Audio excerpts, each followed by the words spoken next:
next. And my goalkeeper coach at the Courage, Nathan, had reached out. Welcome back to Play in the Pros.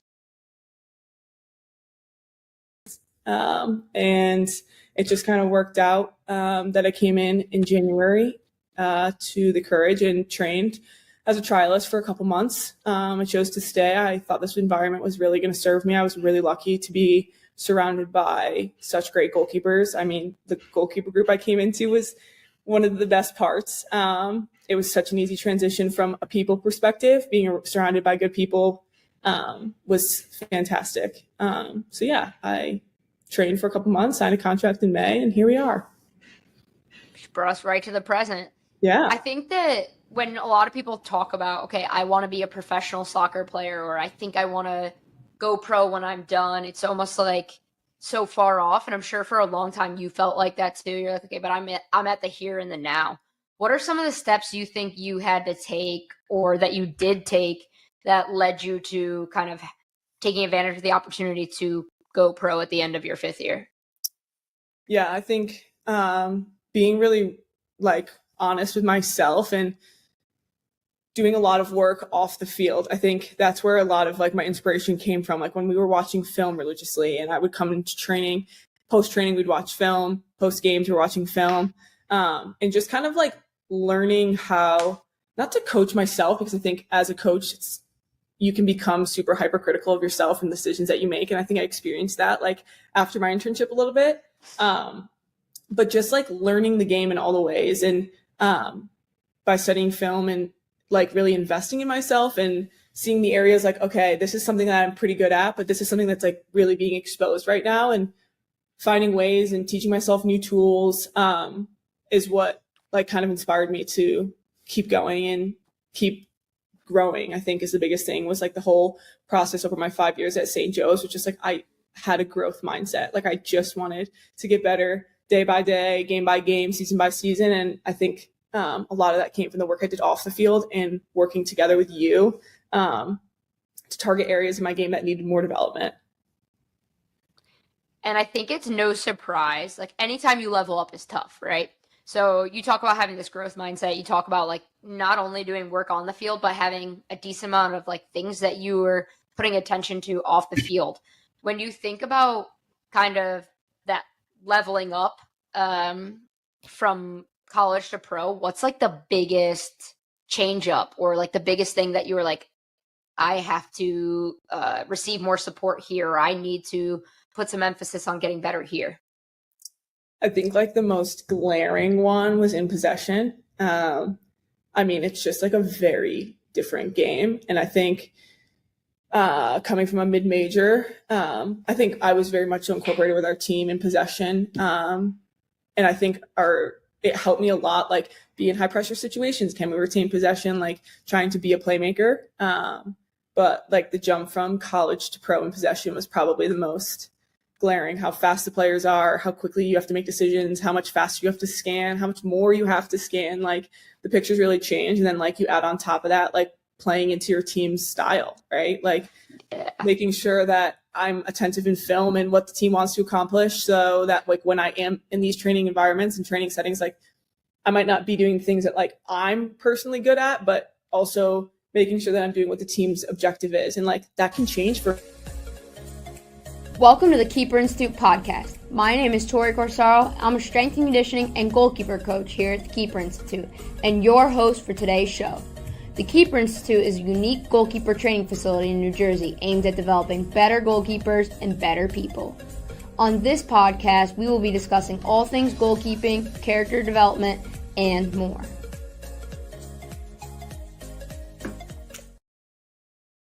Welcome back to another episode of the Keeper Institute podcast. Maddie, any air horn? I'm a little sick. That was not a good attempt, but that's okay. It's okay. A little nasally air horn never hurt nobody. All right. Well, I let you people know we got a guest today, and that guest, none other than Maddie Prohaska. We are so happy that you're here with us. We're going to kind of continue on. I guess it's kind of a series at this point, but we're going to continue on with talking about that transition from the collegiate ranks to the pros. And we're just so pumped to have Maddie. She's one of the greatest human beings, and she happens to be a really great goalkeeper as well. So can't wait to dive into this topic with you today. Yeah, I can't wait. Thanks for having me. Jillian, any words of wisdom? I'm excited because Maddie and I spoke on the phone a week or so ago, and we spoke for like an hour on the phone, and I left feeling like, oh, so refreshed. Like, it's so refreshing to have great conversation about life and goalkeeping, and I think more specifically about life and just like who we are as people are some of my favorite things to talk to Maddie about. So hopefully you guys all profit from her wisdom and her outlook on life as much as I do. Bam, bam, bam. That's what I got to say about that. All right.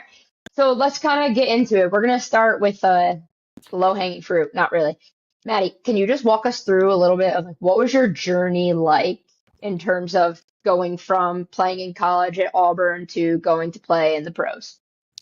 Yeah, it's funny because I look back to me a year ago and I'm like, there's no way everything that's happened has actually happened to me, because it was such a like far-fetched dream, it felt like at first. But when I graduated in December, I went to a combine up here in Seattle, and there was about 12 goalkeepers. And my goalkeeper coach, Loyden, he kind of ran the combine. And from there, he selected 2 goalkeepers to come back to preseason. And the idea was those 2 goalkeepers were going to fight for a contract. It was me and a goalkeeper named Macy Enneking, who's like a phenomenal human being, a great goalkeeper. Like, I couldn't have asked for a better person to like compete and train with.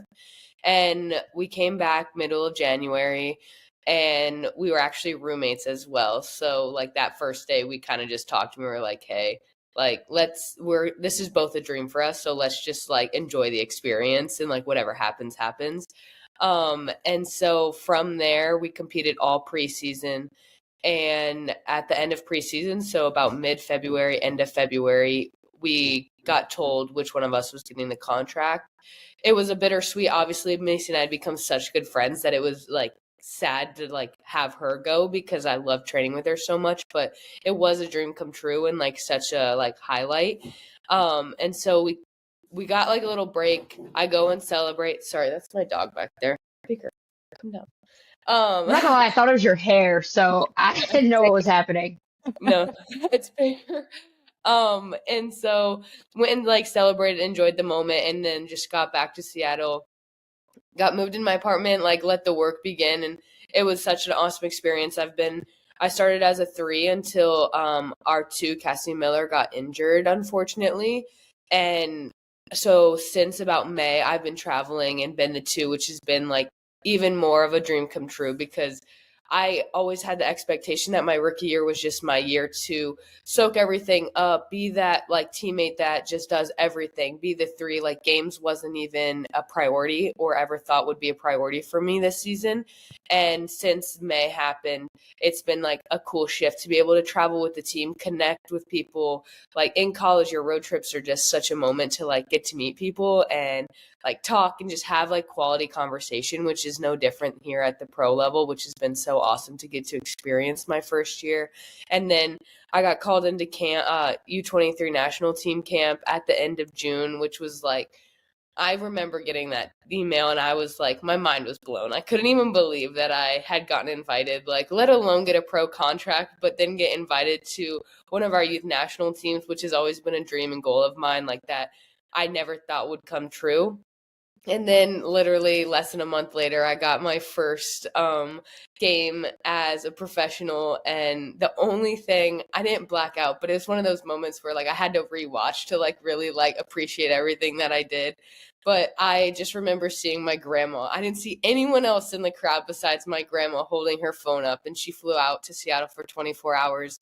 And it was one of those moments where it was just like, I work so hard and I really do put my best effort and attitude into everything I do. And to have a moment like that where it really did just all come full circle, and it's just been like a season of just like dreams coming true, really. And I am just so honestly proud of myself, because I really have worked for everything that I've achieved. And it's just been like an honor just to get to live every day. Oh. For those of you that are only listening, you do need to know that Jill's crying. I have goosebumps. But like, if you're not feeling emotional after hearing Maddie talk, then I don't know, you definitely need to check your heartbeat. Because it's just such a cool thing to hear you talk about living out your dream, but also having the introspection to be able to reflect and understand that and like be where you are, because it's so easy really at any time you're competing, but the higher levels you go, just to have that mindset of like goal, smash goal, and you don't take the time to stop and pause and be where you are. And I just love hearing you just kind of have a full embodied experience and take the time to be proud of yourself. And for me, like as a coach and someone who's gotten the opportunity to do life but coach you as well, it's super refreshing to hear, and it just makes me feel incredibly proud as well. Yeah. Where do you feel like you developed this mentality? Has it always been something that's within you? Is it something that you realized like later on in your career? Where did you refine this part of who you are? Because it's very different, it's very special, and it's something I think that if I could share with every single person that's currently playing, like I would want everyone to have this skill. Yeah, I feel like a lot of growing up was just me being very competitive and me only focusing on soccer. And it wasn't until college that I just kind of realized how much life was passing me by and like struggled with like some mental health stuff. But there was just this like necessary and need to change the mindset, or it was just not going to be sustainable from just a life and quality of life and like quality of life and soccer standpoint that just like had to change. And like I feel like I've since that like 2021 soccer season, fall soccer season, have just really worked to change the mentality for appreciating even in the ups and downs and appreciating all the in-betweens and not trying to get too high on the highs or low on the lows. And I'm not perfect. I'm like an emotional person and I just get super excited about everything, even if it's just like a good touch one time. Like I get so excited for myself. So it's just always like a learning process. But I think ever since this beginning of the year, I have really like honed in on journaling. And for me, I used it as a chance to reflect back on like what preseason was going to be for me, whether good or bad. But what it's really taught me, and something that I've always struggled with, is staying present because of that like excitement for life and the excitement for stuff around me. But it's also just taught me like how to be excited, but also to like reflect in the moment and appreciate it in the moment. Um, I think that mentality just, I think it probably leaked out even more like when we got to know you, in terms of like you're taking your senior year, then you're going to go pro, and then you decided to take your fifth year or COVID year and stay and play another year of college before trying to go pro, and you came to do the internship with TKI. Can you just talk about that experience? And how your mentality that you had been refining came out during that internship, and how it kind of helped you even now at the next level, at the professional level, and how that is exemplified every single day in training. Yeah, I think before when my first senior year, so my fourth year, after my fourth season, and I was kind of really set on going pro, I think there was a lot of like ignorance to what it really took and what it looked like just based on my experience. I thought my hard work was gonna be enough, but I didn't even realize like hard work has to meet the level and the talent that is surrounded. And so when I walked into TKI for the first time in what was that, December of 24, I was like, I'm not ready. I remember crying on the turf. I was like, I need help. And I think it was just such a moment where I was like, I had this plan and this idea of what it was going to look like, and it's not going to look like that at all anymore, as well as like navigating what it could potentially look like. And I think as I hit the internship in the summer of 25, it really opened my eyes to failure. I hadn't really had to experience what navigating failure looked like. It felt like I was always the best in whatever environment I ever was. I was always the one pushing the envelope. There was never anyone pushing from behind me. And so I think when I was there and I had to fail for the first time, I don't even think I really could. Like I tried to learn spread, like literally for the first like month and a half I was there. And it was like, just let go. And I'm like, I'm trying, bro. I'm trying to let go. And I couldn't. And there was just a day, like, I think when we were at, I had a day with Tori, but I also had a day in front of like our convention that we were participating in. And I think it was because there were so many people that I was like, don't back down now. Your back's against the wall. And I spread for the first time. And I was like, afterwards, I forget who I even called, but I was like screaming in the phone. I was like, I did it. Like, and it was like just like growth from there. And I think it was that like, it's hard to fail, and at mindset it's hard. Like, you have to be patient with yourself to get there, but there's such a freedom that opens up when you aren't afraid of like looking backwards or what could happen or all the failure. And I think that was my first like 4 weeks in a nutshell, and then like my next 5 weeks was such a like freedom. And I think since then I've just had this freedom of like, at the end of the day, it doesn't really matter. Like, it's so much more fun to just like try new things, have fun. Like, this is just a sport at the end of the day that's like a vehicle to showcase who you are and what you do. It's not who you are and what you do. And I think like I had that almost like one epiphany moment that just like changed that trajectory that I still carry with me. Yeah. I think it kind of goes hand in hand to what you and I were talking about the other day. And like, this sticks with me. I have thought about this every single day since you and I spoke on the phone. And you said your ceiling is only high as you believe it can be. And that one singular sentence I've thought about every single day. Like, what do I believe about myself? But also the person in front of me, we can help and provide you all the pictures and all the tools that you want. But if you don't believe that you can emergency slide tackle outside the penalty area, then that's not going to happen for you. If you don't believe that you can do a spread 100 times wrong, if you do not believe that 101 will be your breakthrough, it won't be your breakthrough. And to me, that is the foundation of how we train at TKI. It is the foundation of every great goalkeeper, is just knowing that like your ceiling is just really only as high as you believe it can be. If you just want to stay stuck in your ways for who you are, you're not going to grow. Your ceiling is going to be lower. And I think that more than most goalkeepers that I've ever worked with, you harness and embody that and like really embrace it. And to me, that's like such a sign of like strength and resilience. It's not this like, I'm afraid to make mistakes, and so I'm going to go within and try to hide, because that's what I did with my career. It's like, nah, I'm just going to go out there and I'm going to try and I'm going to explore and I'm going to find out some information. And I know that I can learn from, sure, a positive outcome, but I can also learn from getting a red card in one of my first games outside the penalty area. So Happens to the best of them. it really does. Tori, I've bogarted all of the conversation and the questions, so I know you have some more. All good. It's all good. I think that is what like makes you so special, Maddie, to kind of go off of what Joel is saying there. Like, it's just a mindset that really sets you apart. And if I could take that, like Joel said, and give it to people, I think, gosh, they would experience so much freedom. And like, you kept talking about like freedom, and I actually wrote that down because it just got me thinking, like, when you can give yourself that freedom to fail, you can give yourself the freedom to put yourself out there and be exposed. It's just like, it releases more and more freedom. But with that being said, what would you say are your key takeaways? It sounds like giving yourself freedom and like not being afraid to fail is definitely part of it. But what would you say if you had to categorize into like maybe 2 to 3 takeaways about going and making that transition from college to pro? What would they be?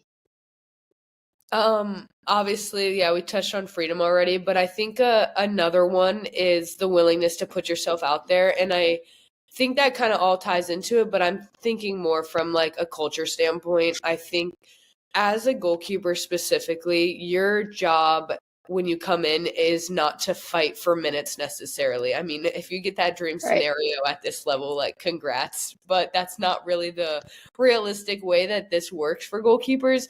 And so I think like buying into the culture of the environment around you and buying into the people is really what helps you make an impact in the like room that you're in.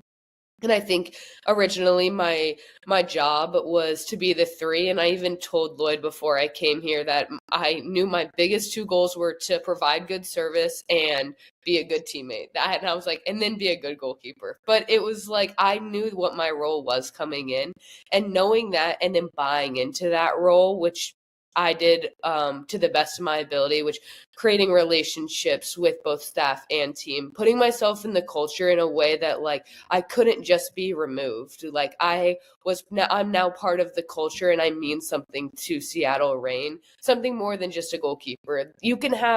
There's a ton of good goalkeepers out there, but like how many people are doing the work to be a great teammate as well and setting themselves up where they stay after for as long as the field players need to be that extra hand?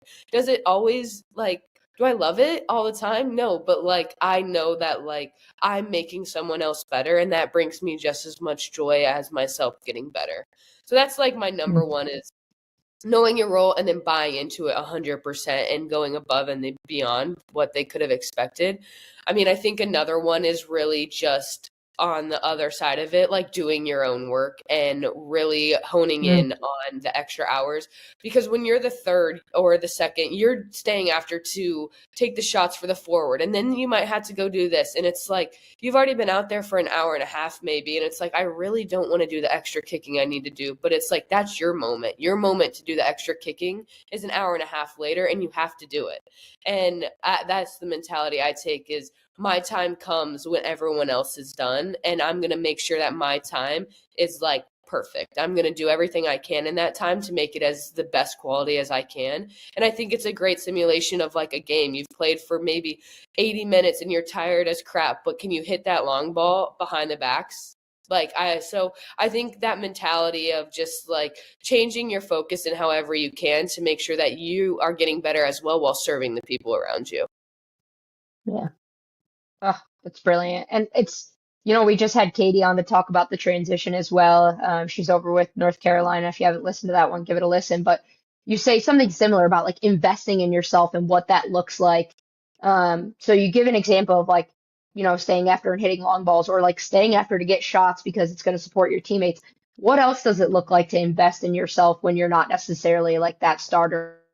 Especially, you went from playing, and I think that's sometimes the hardest transition is like you go from playing all these minutes and like you're the go-to guy to your role looks a little different. And I know you've embraced it fully and you found a way to make it work. So like, how do you invest in yourself when that role does look different than it has in like your past seasons?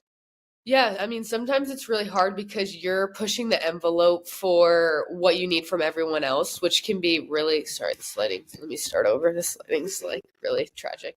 But I think a lot of times you're fighting for yourself harder than other people will, which that should be the case if you really want your dreams and your goals. But also sometimes you feel like you're the drag. You're like, oh, can you stay after they've already been out there for an hour and a half? Or if you want the extra lift or the extra fitness workout, like you're always asking for more. And it sometimes can feel like you're asking for too much, or you're like putting too much on other people. But I think there's also a level of like, if you have something that you're chasing or that you're capable of, like you can't be afraid to ask for it, or you can't be afraid to push for it. And I thankfully am with a goalkeeper coach who like loves like staying out longer, and really like I never feel like a burden. But I mean, when you stay out longer, you're having medical stay out longer, performance sometimes stay out longer. Like you can feel like a burden. And so I think knowing that you have to be brave and asking for more sometimes is like really important, because it's not always easy. And I dealt with that in college as well. But I think it's carried me through here, and just how important it is to do the work for yourself. And that is anything from fitness workouts, like strength workouts, extra kicking, extra diving. If I was struggling with something specific in training today, can we do extra reps at the end? Like anything in between, just being like having the courage when you're new and you're young to ask for something more can sometimes be really difficult. That's good. Miss Jill, you got any follow-up questions off of that? Like Maddie's nailed all my questions. I think she's answered like the big things that I'm looking for people to take from this podcast. I guess my last question is just like a two-parter in terms of, one, what do you think if you were coaching a younger you or a younger person, which you did all summer, but like if you were coaching a younger player, where would you tell them to put a large majority of their focus right now? High school, even younger than that, but also too, like, what do you think the biggest misconception is about playing professionally? Yeah, so I think the two things I would say about where to put your focus, I think there needs to be attention on and off the field. I think the level of goalkeeping at this level is so much in possession and what you can do with your feet. And I think there is ability to do technical stuff with your feet on your own. And I think you can go and just kick a ball against a wall. Like the amount of times I did random things with a soccer ball growing up that like really I didn't even realize how much it was going to set me up for success at this level just with my ability with my feet. But I think even more important than just anything you do on the field, like your mental side of the game is so important. Like how much you believe in yourself, what your confidence is, how do you get back from giving up a goal in a game? Like, are you the one that's bringing your team in together, or are you going off to the side and complaining and being upset and anything in between? I think that at this level is something that can really set you up and continue to help you grow, because not even this level, at the college level as well, your goalkeeper is your leader. And so how can you embody that and be the best leader? Everyone's different, but challenging yourself the younger you are to set yourself up for success at whatever level is next is really important. And then for the biggest misconception, I think the biggest misconception probably has to do with like that it's always like being a second or a third is like always sunshine and rainbows. I think there's sometimes people that it's like, well, you don't have the pressure and all you have to do is train and it can't be that bad. Like it's like when they're like the dream job is like the second or third quarterback on a team in the NFL. It's like you're making the money and you're not doing the work. But I think that's such a misconception, because if you're at this level, you're competitive. Like you want to play, like you want to be the best. There's no one at this level for a long time that's just happy to be a 2 or a 3. And I think for me, it's my first year. So I take a lot of focus in this year as my growth, my development, me being patient, me just soaking everything in like a sponge. But I think this isn't what I want my reality to be forever. So turning into like the rest of my career, it's about chasing the opportunity to be a winner, making sure in every situation I'm putting myself in a position to eventually be a historic player in this league. Snaps. Maddie, thank you so much for coming on our podcast. Thanks for being vulnerable and sharing your story and sharing your insight and your experience with people. I hope that anybody who heard this is going to be able to profit, or at least have an opportunity to reflect and think about their own journeys and really challenge themselves to grow, especially mentally, because I think that's your X factor and the reason why you are in the position that you are in. And I think that's the reason also why you're going to, I know the next 5, 10, however many years you decide to play are going to be successful, because you create that for yourself.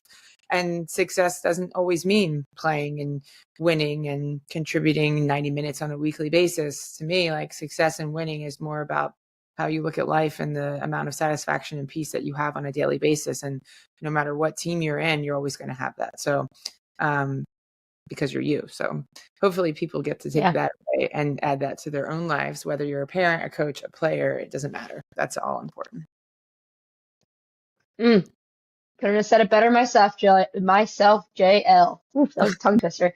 Maddie, we just love you so much, and we're so glad that you were able to find the time for us. And I know your days are hectic and busy, so we appreciate you. We love you. We can't wait to have you back at TKI so soon. Fingers crossed. Whoop, whoop. So soon. Thank you guys so much. I love chatting with you guys. Go Seattle Reign. Yeah, seriously. Let's go, Reign. Go Reign. Let's All go. right, but that's all we got for now, you guys. We'll catch you later. Catch you later.